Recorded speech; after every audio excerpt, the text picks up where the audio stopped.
There are moments in our lives when we feel the weight of having given everything we had to someone we loved deeply, only to watch them walk away.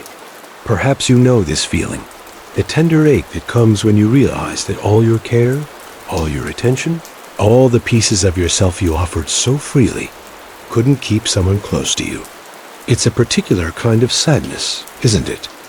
Maybe you're remembering how you tried so hard to be everything they needed, how you gave pieces of yourself until you felt empty, only to discover that your love couldn't fill whatever space they were trying to escape from. If this is your heart tonight, please know that you're not alone in this tender place of wondering and remembering. Not the sharp pain of sudden loss, but the slow, gentle bruising that comes from understanding that love, no matter how pure or complete, sometimes isn't enough to make someone stay. He had been at the temple for 3 years, learning the ways of mindfulness and presence under the patient guidance of Master Takeshi, an elderly teacher whose eyes held the depth of decades spent in quiet contemplation. The room was sparse, holding only a low table, a few cushions, and a small shelf where the master kept his most treasured possessions. From this shelf, he withdrew an old ceramic bowl, its glaze worn smooth by countless hands, its rim bearing the tiny chips and imperfections that spoke of years of faithful use. Questioning whether the care I had given mattered, whether the breaking of something precious meant I had somehow failed to protect what was most important. He approached each teaching with the intensity of someone who believed that if he just tried hard enough, if he was careful enough, if he never made a mistake, he could somehow perfect himself into the peace he sought. He bowed deeply, cradling the bowl as if it were made of spun moonlight rather than fired clay. Master Takeshi watched this eager striving with the gentle amusement of someone who had once been young and equally determined to force enlightenment through sheer effort. It had been crafted by a master potter generations ago, and its warm, earthy color seemed to hold within it all the quiet moments it had witnessed. "Take care of it as best you can," he said simply. "Use it well." He carried few possessions, a simple robe, a sleeping mat, some basic food, and the precious bowl wrapped carefully in silk cloth. His plan was to find a quiet place in the high meadows where he could sit in meditation, using the bowl for his simple meals and letting its presence remind him of the unbroken chain of teachers and students that stretched back through the generations. The countless meals it had held, the water it had carried, the simple acts of nourishment and care it had made possible. Let it hold you gently as we explore together what it means to give from the heart, what it means to lose what we thought we were meant to protect, as if it had been waiting all these years for this particular moment, these particular hands, and what it means to discover that true love as purpose is often revealed not in what we keep, but in what we're willing to let go. It was given to me by my own teacher when I was your age, and now I entrust it to you. For the next month, you will go alone into the mountains to deepen your practice. This bowl will be your companion. Care for it as you would care for your own heart. But sometimes, dear friend, we discover that breaking is not always failure. Sometimes breaking is the very way that love fulfills its deepest purpose. Tonight, if you're carrying this weight, if you re-wondering whether the love you gave was wasted or whether you somehow failed in your caring, I want to share with you an old story. It's a story about a bowl that was meant to break about a young man who thought he had failed, and about a teacher who understood that the deepest purposes of our hearts are often fulfilled in ways we never expect. You might be lying here in the darkness, thinking about phone calls that went unanswered, about the gradual distance that grew between you and someone you once felt so close to. The story I'm about to tell comes from a time when I was much like you might be now. Let yourself settle into this story. In a temple nestled high in the mountains, where the morning mist clung to ancient pine trees like whispered prayers, there lived a young student named Kenji. Kenji was earnest in his practice, perhaps sometimes too earnest. One autumn morning, when the maple leaves were beginning their slow transformation from green to gold, Master Takeshi called Kenji to his simple quarters. The bowl was beautiful in the way that simple, useful things can be beautiful. Master Takeshi placed the bowl gently in Kenji's hands. The young student felt its weight, noticed how perfectly it seemed to fit his palms. "This bowl," Master Takeshi said in his soft, measured voice, "has been with our temple for over 100 years. Kenji felt the profound responsibility of this gift. To be trusted with something so old, so precious, felt like recognition that he was ready for teachings. "But Master," Kenji asked, "what if I break it? What if I'm not careful enough?" Master Takeshi smiled. That particular smile that seemed to hold secrets Kenji was not yet ready to understand. The next morning, as dawn painted the mountain peaks in shades of rose and gold, Kenji set out on his solitary journey. For the first week, everything went according to his intentions.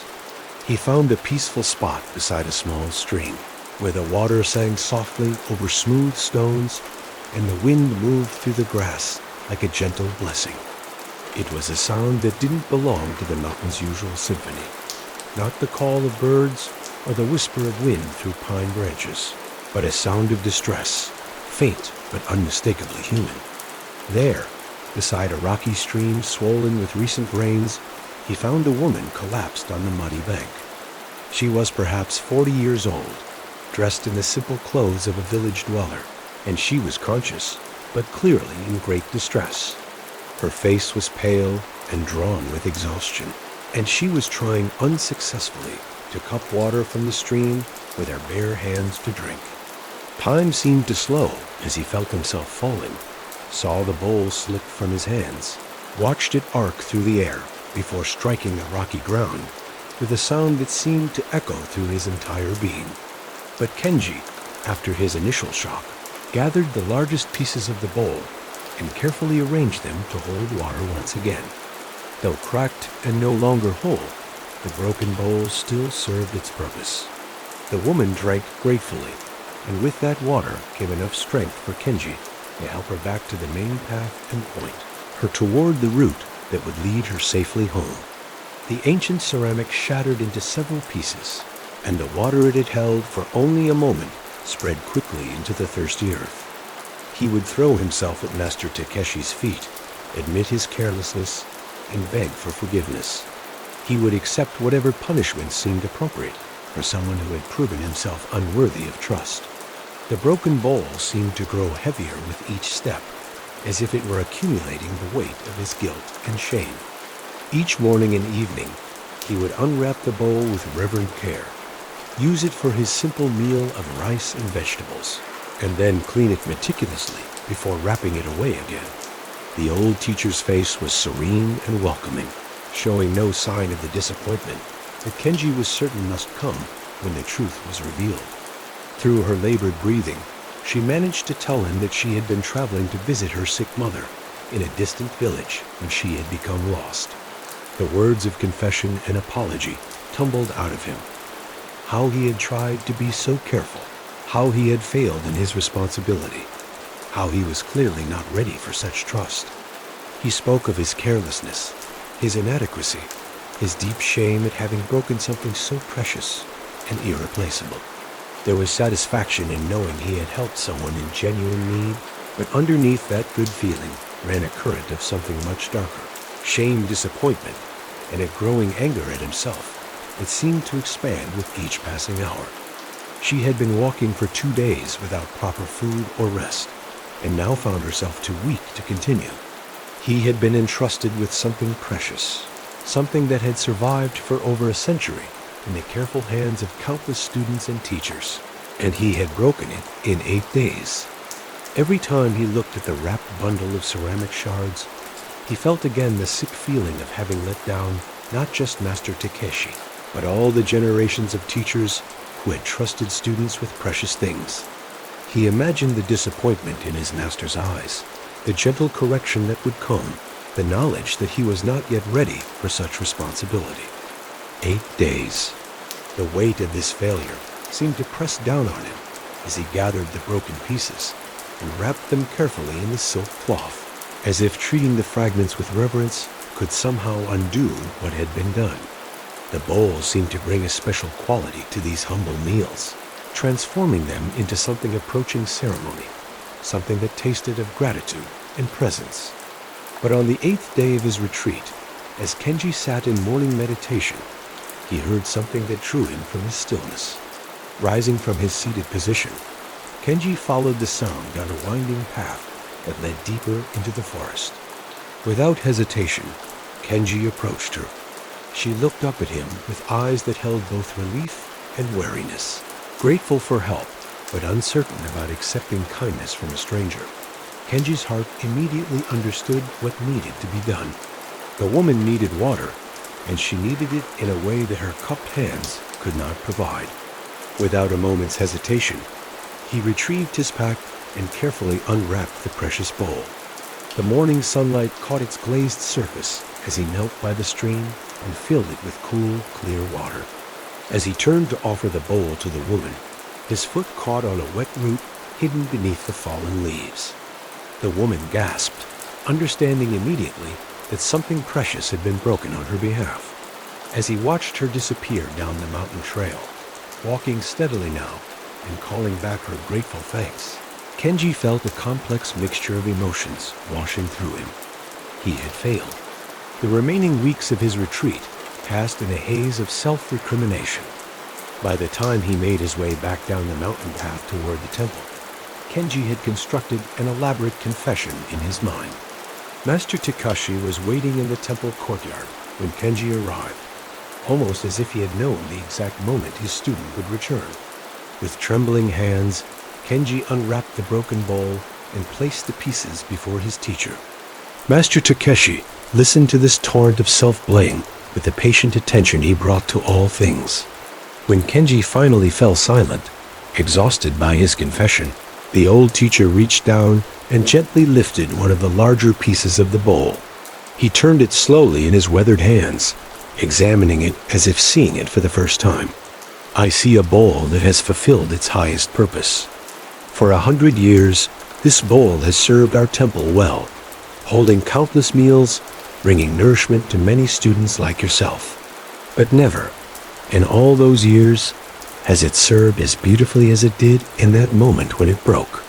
Then, to Kenji's amazement, Master Takeshi began to smile. He began to see the events on the mountain from a different perspective, as if he were looking at the same landscape from a completely different vantage point. It was not a smile of disappointment or irony, but one of deep, genuine warmth and something that looked almost like pride. It taught you that true care is not about preservation, but about appropriate action. I want you to consider this. What if the love you gave was not meant to be preserved forever unchanged and unbroken? What if it was meant to be spent, to be poured out, to fulfill its purpose, even if that purpose led to endings you did not choose? We risk the moment when our care meets the hard ground of human limitation, when the other person has needs or fears, or simply their own journey requires them to step away from what we offered. What if the very willingness to risk breaking, to offer our care, even knowing it might not be returned in the way we hoped, is what makes love sacred? And in those moments, it can feel like everything precious has been shattered, like we have somehow failed in our loving. The moments of tenderness you shared, the care you offered, the pieces of yourself you gave so freely, these things accomplished their purpose in the very giving of them. Let yourself feel the truth that your love served its purpose in the very giving of it, that the person who received your care was nourished by it, strengthened by it, made more able to continue their own journey because of what you offered. They became part of the other person's story, part of their journey toward whatever healing or growth they needed to find, even if that path led them away from you. Allow your muscles to release their holding, your mind to release its questions. There is nothing you need to figure out tonight, nothing you need to fix or understand completely, but about the woman who had been able to continue her journey because of water from a broken bowl. With each breath, let yourself sink deeper into the soft darkness of this moment, this safe place where you can simply be, where your heart can rest from its worrying and wondering. Your love fulfilled its purpose when it offered comfort, understanding, acceptance, care to another human being who needed those gifts, even if they could only receive them for a season, even if they eventually needed to seek their nourishment elsewhere. Let sleep come gently now, carrying you into dreams where broken bowls become streams, where ended love becomes gratitude, where every act of caring finds its way to exactly where was always meant to go. Sometimes our hearts are meant to shatter against the stones of human complexity, not because we have failed, but because breaking is how love sometimes completes its work in the world. Rest in the ancient wisdom of bowls that break in perfect service, of love that fulfills its purpose, not by lasting forever, but by giving completely in each moment it is given, even if they could not stay to acknowledge it, even if they walked away before you felt ready to let them go. Your love was like that ancient bowl, beautiful and precious, but made for giving, not for keeping safe on a shelf. The love you offered has become part of the larger story of human caring, part of the endless stream of compassion that flows through all our lives, sometimes through us, sometimes to us, always finding its way to where it is most needed. He thought about how the breaking had not diminished the bowl's service, but had somehow completed. It had allowed it to give in a way that would have been impossible if it had remained forever whole and safely wrapped away. That love is not shown by keeping things safe and unused, but by allowing them to fulfill their purpose, even when that purpose requires sacrifice. The bowl's final teaching was perhaps its greatest one. You are faced with a choice, were you not? You could have protected the bowl, kept it safe and whole, and watched a fellow human being suffer for want of what you could easily provide. Or you could do what your heart knew was right, even at the cost of something precious. You chose compassion over preservation, service over safety. The bowl was not meant to sit on a shelf forever, admired but unused. It was meant for this, to give water to someone who needed it, even if that giving meant its own breaking. My dear student, Master Takeshi said, his voice holding the same gentleness it had always held, you think you have failed, but let me tell you what I see. Kenji looked up, confusion replacing some of his shame. This was not the response he had expected. Master Takeshi continued, still holding the ceramic fragment as if it were as precious as it had ever been. The master set down the piece of ceramic and looked directly into Kenji's eyes. Do you think the bowl was diminished by breaking in service to kindness? Do you think its 100 years of existence were made meaningless because it could not survive forever?